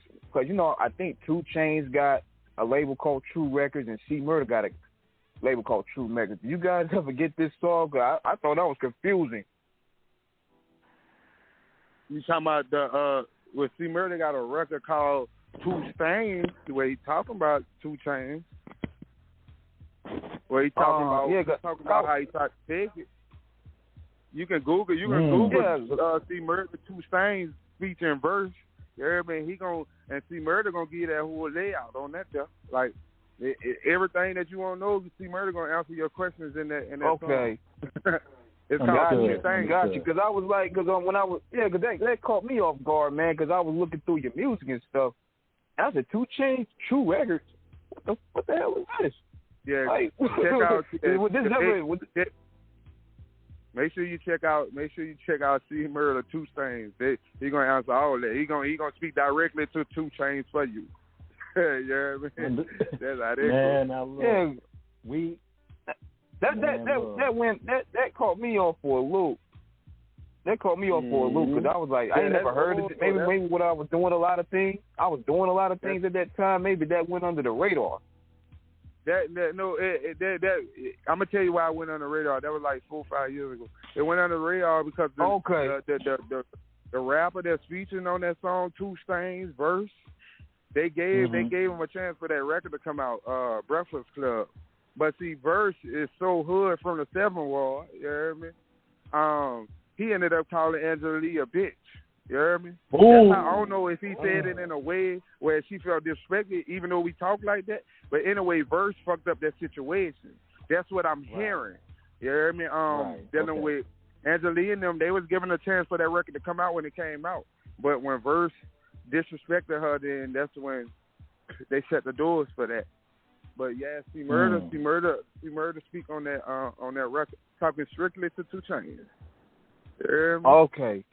Yeah, now, I was one like, thing about, maybe I was just bugging. I was like, maybe my laptop needed a refresh or something, because I was like, there's only one TRU Records that I knew was C Murder. Right. I got a question for y'all though. Like, yes, sir. I'm doing all y'all because me as an artist, I'm still trying to transition from how fans look at me, because I'm so caught up in this regular life. You know what I'm saying? And when I step out in public, like, people be staring. People grab their phone and be whispering, and, you know what I'm saying, just acting different everywhere I go. But in my mind, I'm like, what they seeing that I ain't seeing? You know what I'm saying? Like, so I just want to know from y'all's perspective, you know, what could that be? Or what is it? Because everywhere I go, people just be staring like I was just on BET Awards when I know I wasn't. King, you know what I'm going to say to him? You know what I'm going to say? Go right ahead. Remember the Rick James skit? The aura, they see it. The superstar era. But they used to say, superstar. They say the aura. They see that aura. You know, he's like, look, they got the glow like Leroy. You know what I'm saying? So, man had the Rick James glow, bro. Man, yeah, I'm just wondering. Well, the one thing about it is that obviously you have an authentic glow that is anointed. God has put you on that path. So one thing about, and you know, we keep it real. We understand the street, you from it. Always remember first and foremost that you are a public figure in terms of where you're at with the profession you've chosen in music.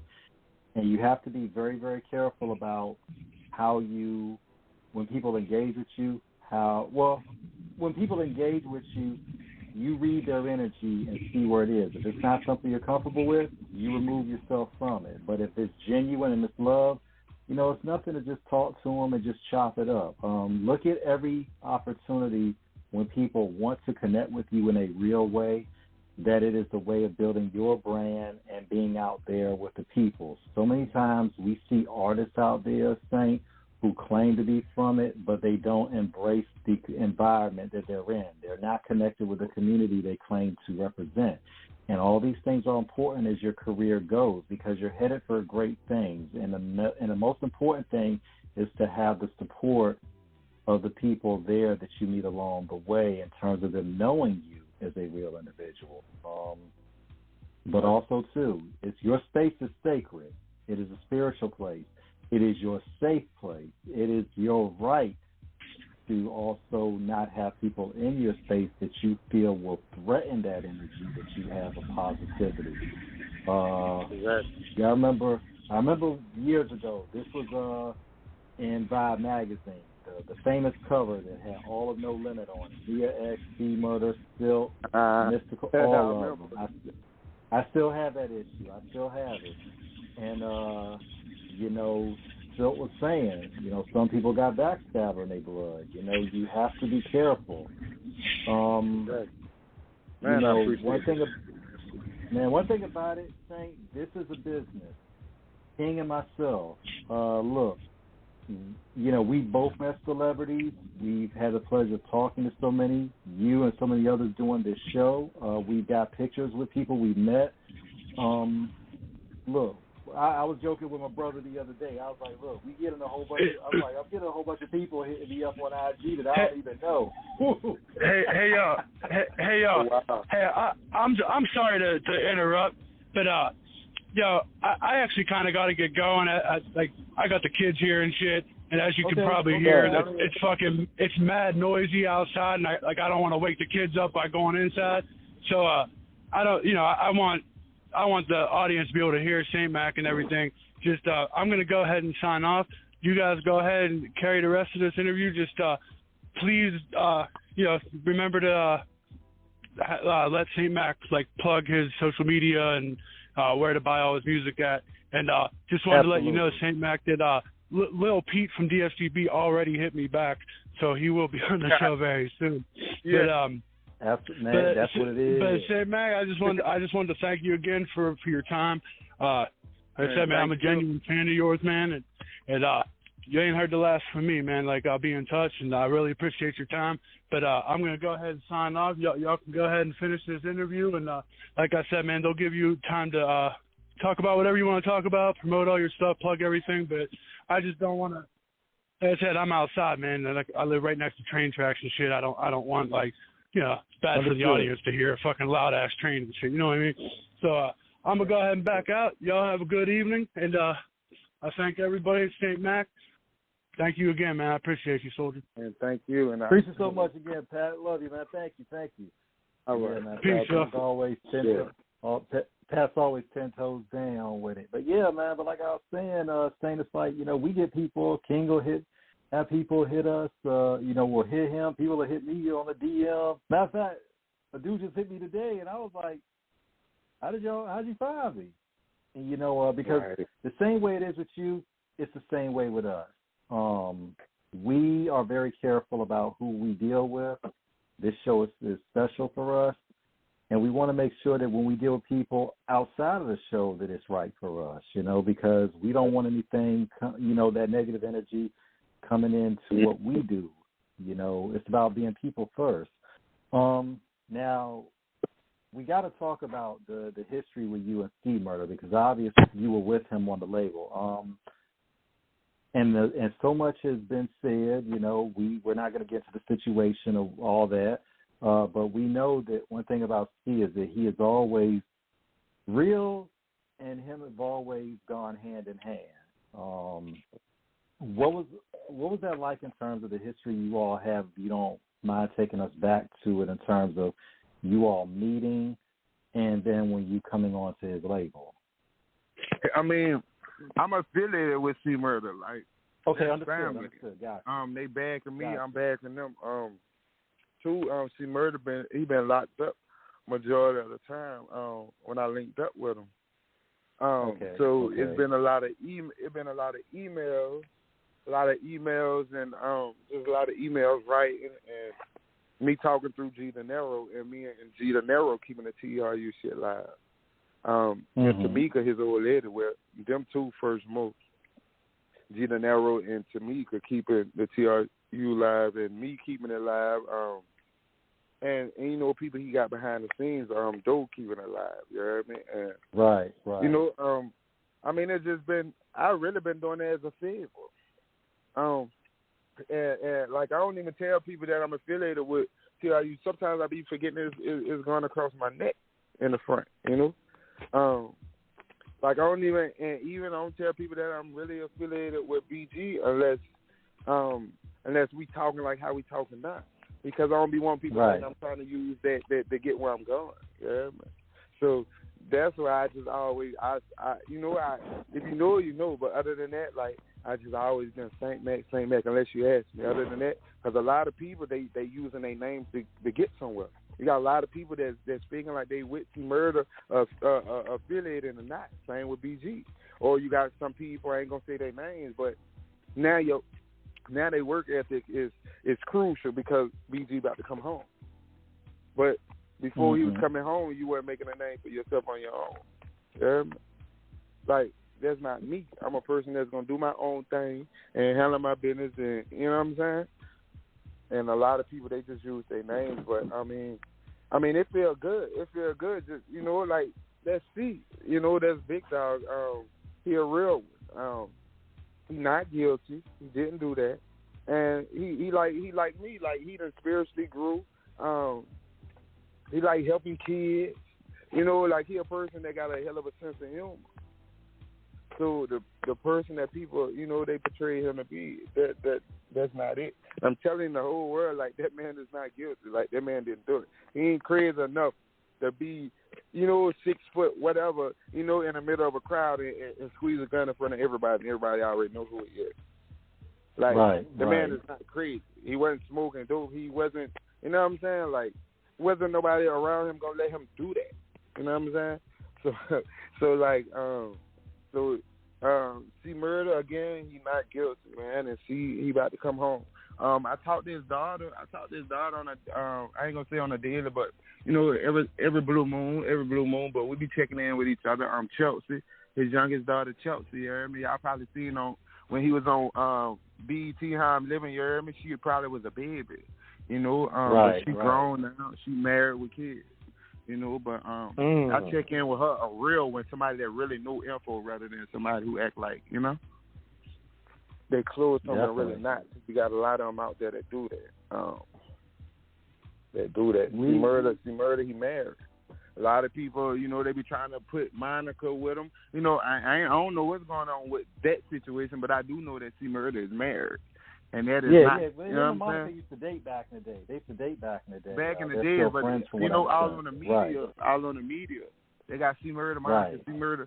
But, I know, C Murder is married.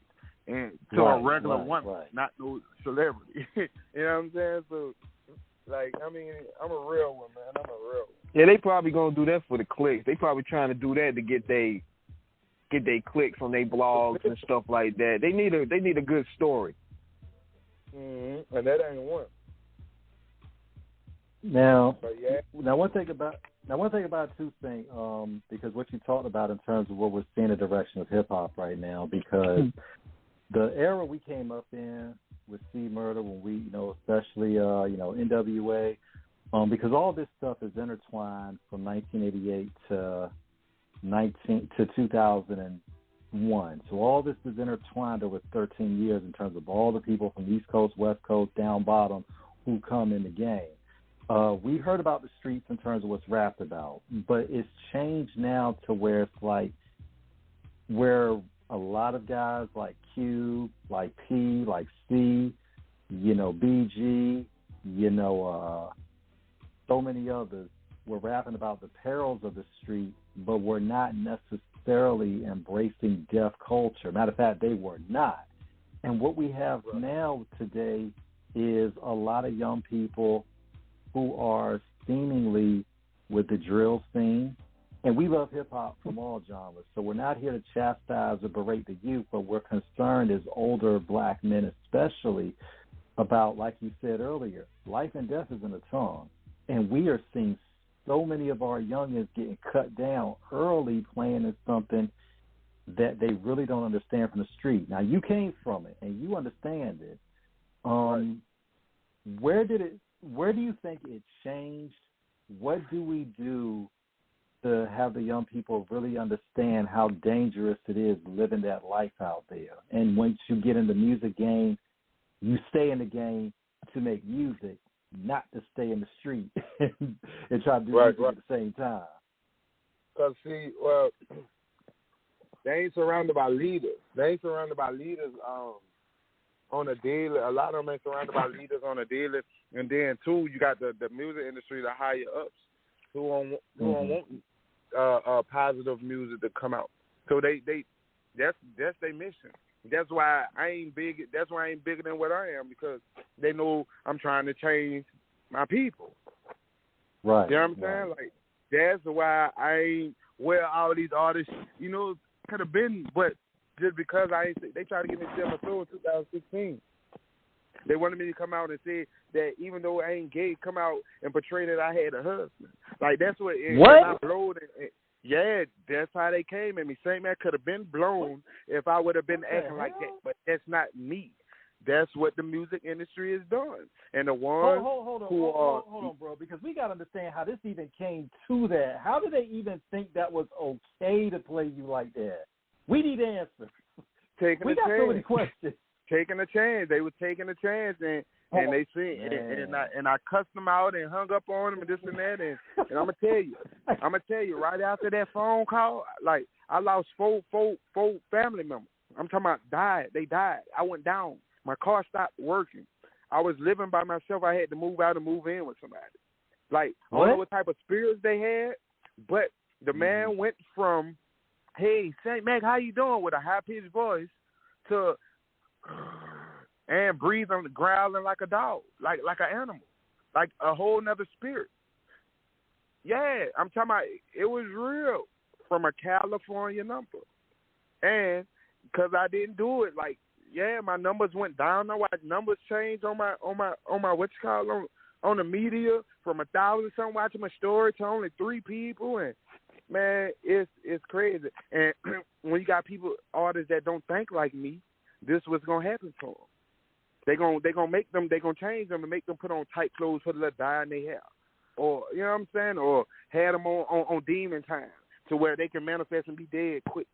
You know what I'm saying? Like I'm not on that type of time, so that's why, you know. And they trying to stop people like me from getting out there because I'm trying to change. When I was in the interrogation room 2011 for something that ain't had nothing to do with music, told me that I better start rapping. And that ain't had nothing to do with what I was in interrogation for. So they been trailing me and been on me. I be having suspicious cars following me and everything. You know what I'm saying? Like, yeah. So to the youth, you got to stay independent. You know what I'm saying? You can't let whatever dollar that they throw in your face make you say, "Whoop, I'm at the rental." I had $34 in my pocket when they offered me that deal, and I still didn't take it. You know what I'm saying? But the average will run just because they broke at that time. Or my mama need money, or whatever the case may be. I'm gonna use me as a sacrifice to get the money, and they run to go get the money. You hear me? And it's a lot of money for the love of money, and a lot of people run to the love of money. I'm not like that. It's crazy. You know what I'm saying? We got to build on this for a second, Saint, because you know we hear so much, and this goes beyond music. This is about people's lives. Disclaimer, because on Off the Cuff, we have nothing against gay people. We love people of all walks and nationalities, and no matter your, whatever your preference is, because we respect humanity. That is not our lifestyle, of course, but we have no issues with people who choose to live their life and speak their truth through how they want to express it. But we know over the years that there has been a heavy feminine energy that is coming to the game. That's not for us to say where it came from, but we see that the styles have changed. It's not how we came up. We don't judge. You look at how things are in terms of the people who are in charge, because like you said, it is diametrically different from what it was even 20 years ago to where it is now. And it's definitely something that we've been watching, and we just wonder, how did it get like that? You know, when we look at how a lot of the artists are coming in, we see the artists coming in younger and younger, where back in the day you were kind of older before you got in. You know, you went through your A&R, you went through your seasoning. There was actually a process before a label put you out. Now with modern technology, we have a lot of the, people who are putting out their own music, who are doing it themselves. God bless them, because that's how we do it. We're able to do this through independence with technology. But like you said, Saint, also where they look to get that deal once they get a song buzzing.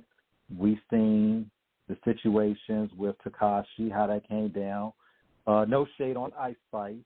Ice Spice is really beginning to blow up heavy, out of New York. She's doing her thing. We've seen Glorilla come out of Memphis doing her thing. We've seen a Boogie with a Hoodie come out of New York doing his thing. So we've seen a lot of, new artists over the past 5-10 years making their name. But we've also seen a lot of young artists coming in who, it has been, we see the image that they're projecting, and we're like, okay. Right. And we see how the young people emulate it because that's their peers. Those are their contemporaries if they're doing music. You know, we've seen the drill element, you know, blow up, which I want to choose my words carefully here, brothers. It's like a more aggressive version of gangster rap because the gangster records we listen to. Go ahead. No, I was just saying I like drill music. The only thing I don't condone is them talking about dead ops. Like and it's like that's what I was about to say. I don't condone that because you see how it bit them in the ass so quick. How as soon as you start talking about them ancestors, how your ass was, how you was just like what, like them ancestors. Like I don't play with them because I got an altar in the house. Like I'm very spiritual, and so that's the only thing I don't condone. Like I like the energy from drill music. I do.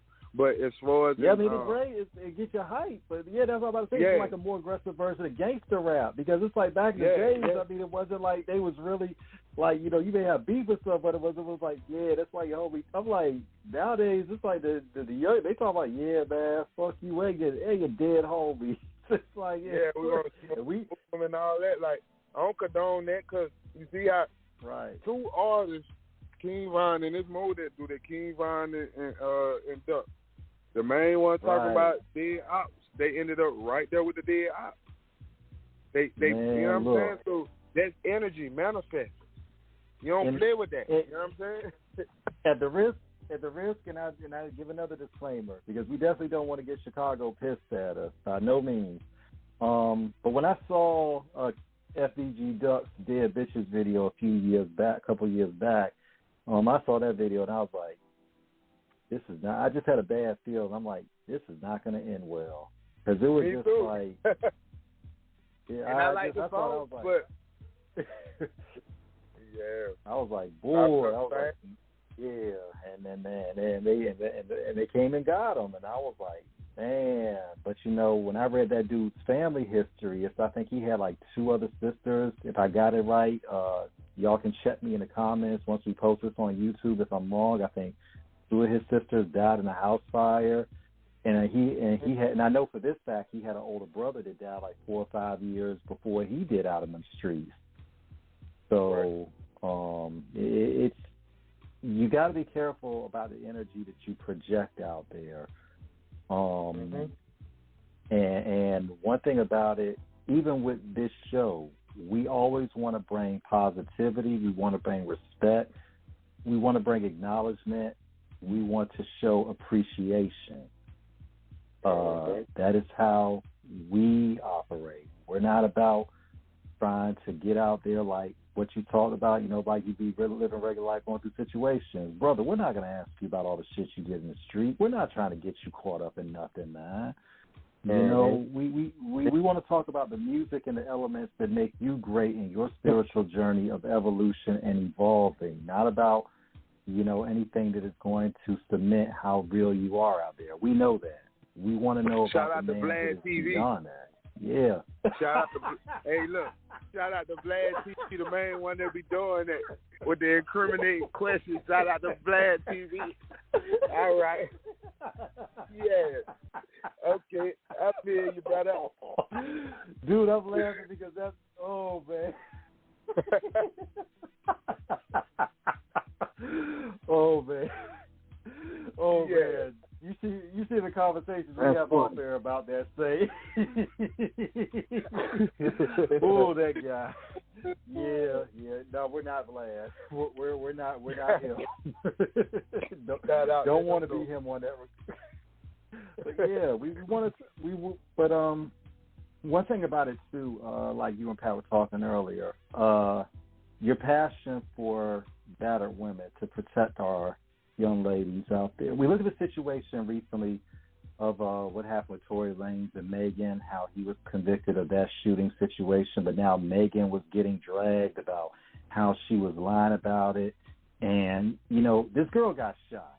So obviously somebody shot her. I mean, she ain't shoot herself. But we see a situation going on where a lot of our black women out there,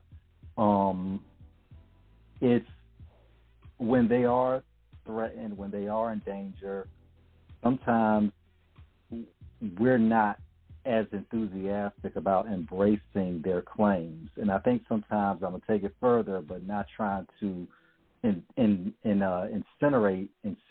or incinerate anything. We see a lot of women running around making false claims, getting men caught up in shit.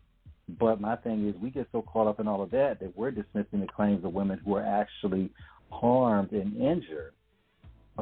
We know that is near and dear to you. Think, tell us about what was the watershed moment for you when you decided to make this a passion and an action to crusade and be an advocate. Mm-hmm. Me actually being one of the person that hit a woman before out of anger, out of something she said off her tongue, and me feeling guilty about what I did and wanting to change it. Right. And my aunt got a throat slit when I was younger. She got a throat slit. I condone. And got raped. My mama's sister, so there ain't no down the line. Oh man. So them two situations right there just and I ain't got no domestic violence on my record either. I ain't never been to jail for hitting a woman. It was just something within myself that I won't change. It ain't had nothing to do with me getting in trouble and wanting to change. It's something that's dealing with my conscience, dealing with what God want me to do. And I just wanna help women. I just wanna help women. Because I just always thought that if I was a woman with a clean record, I would have been and killed a lot of men that didn't put their hands on me and beat the murderers, because they have rights. A lot of them have clean records, can have guns and still be getting beat up. You know what I'm saying? Right. And and be getting beat up by convicted felons.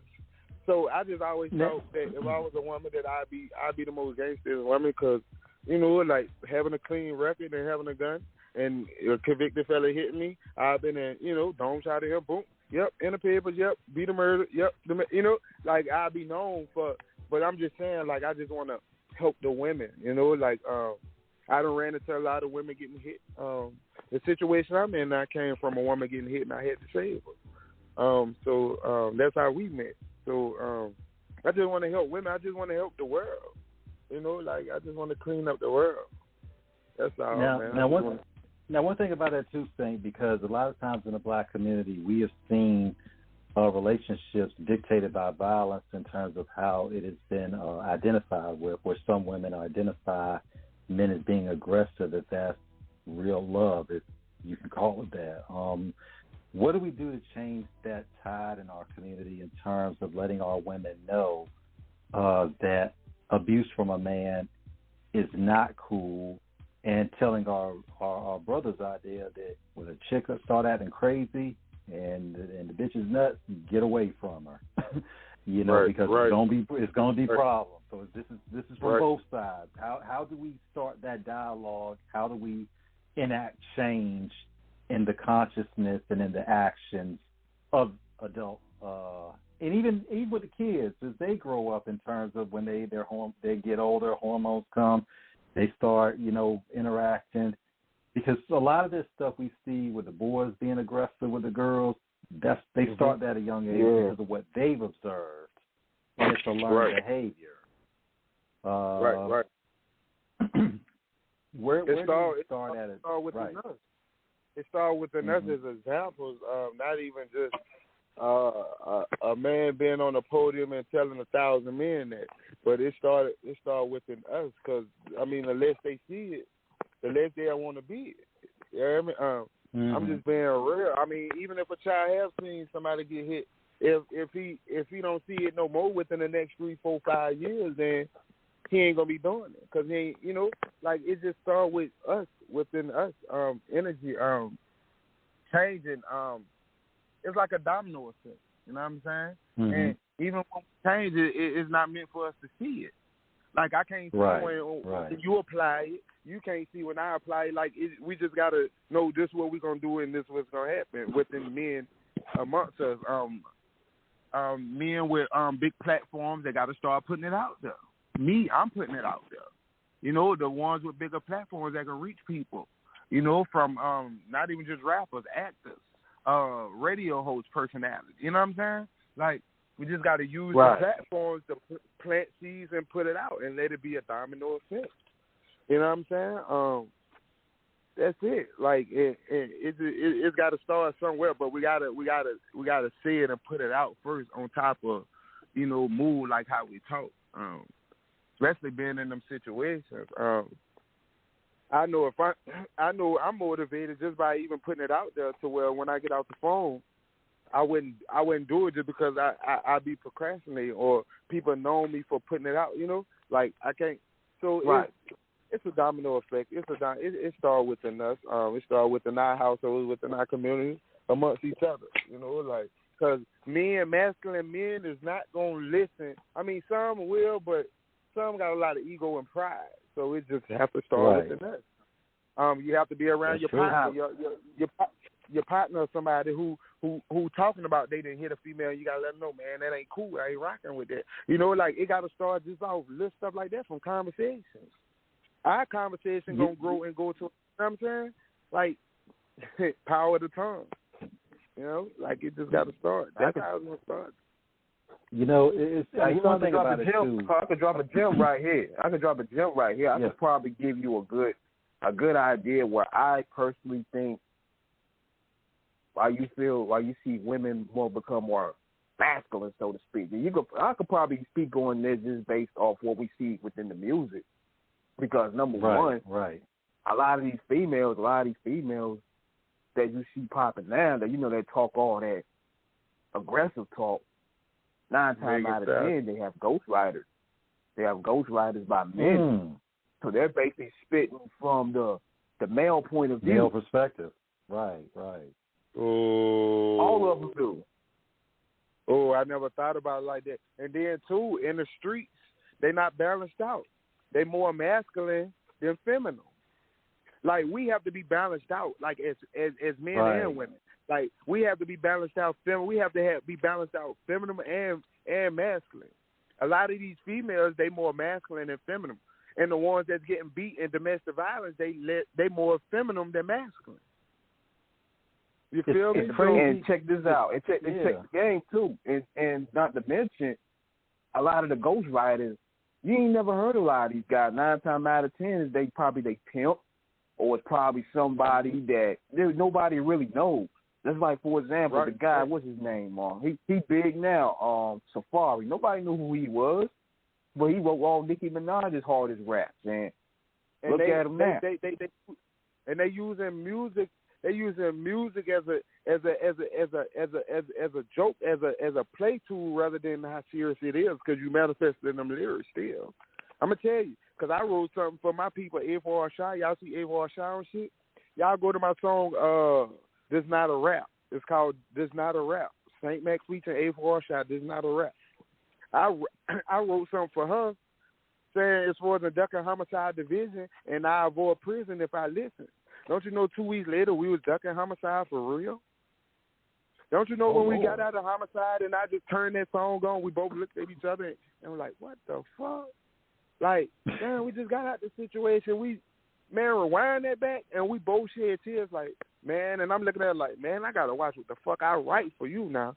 You know what I'm saying? So, and it's real. So, man, like, for real. So I'm telling you, like all that ghostwriting shit, that's cool. But if the ghostwriter ain't writing on positive shit that can manifest positive shit, then that ghostwriter ain't shit. You hear me? Because they only doing it for $1.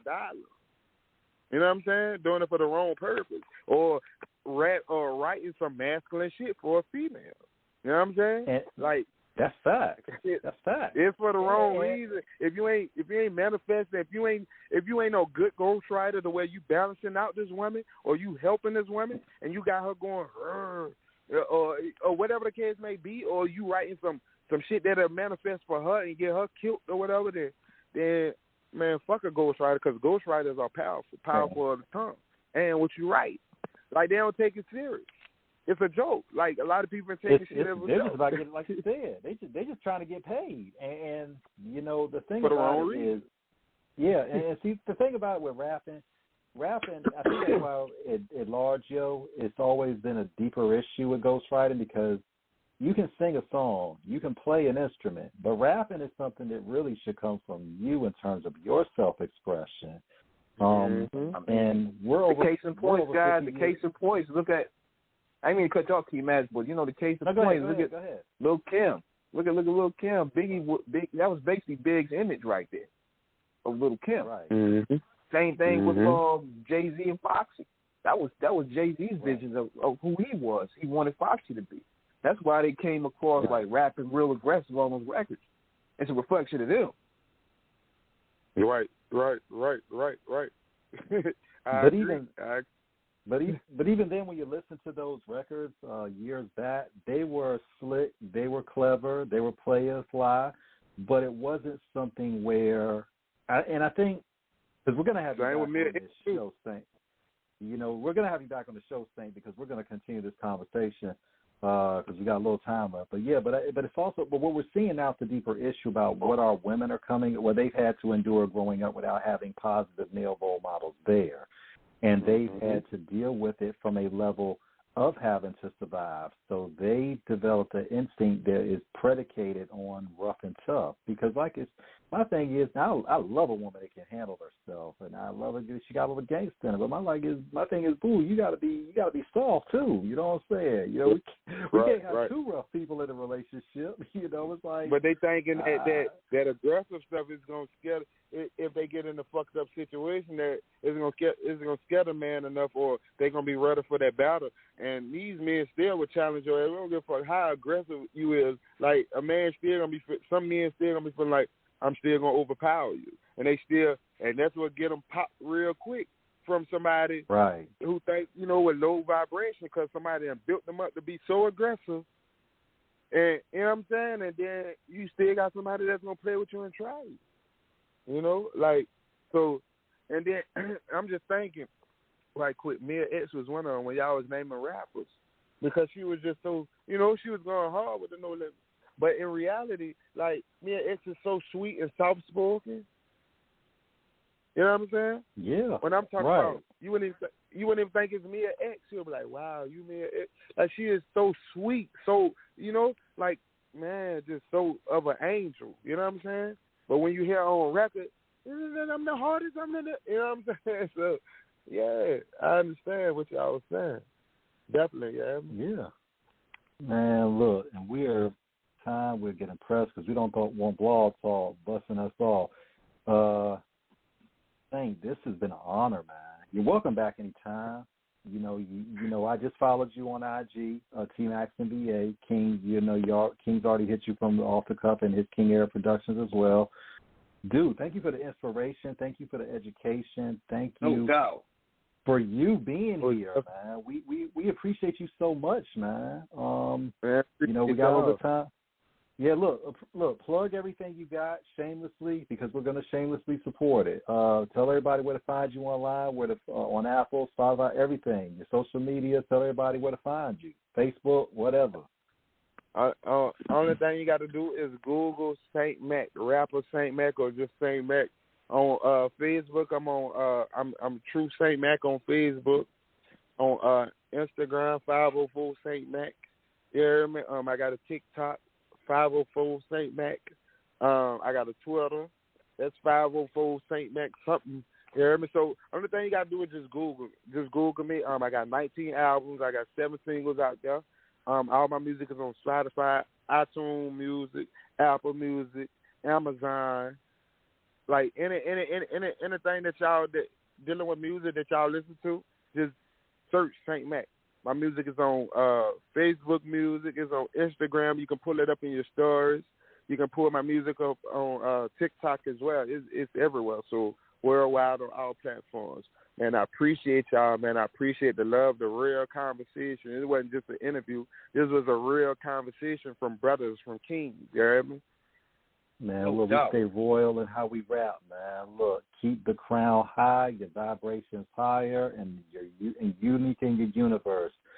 St. Mac, you got a lot to say. We're here for all of it, and we want to help spread it so the world can hear it and beyond. Thank you again for being with us. And thank y'all, man. Y'all hold it down. Y'all be cool, man. Enjoy yourselves, man, and be safe out here. Absolutely. You too. No doubt, bro. Peace out. All right. King, take us out of here, brother.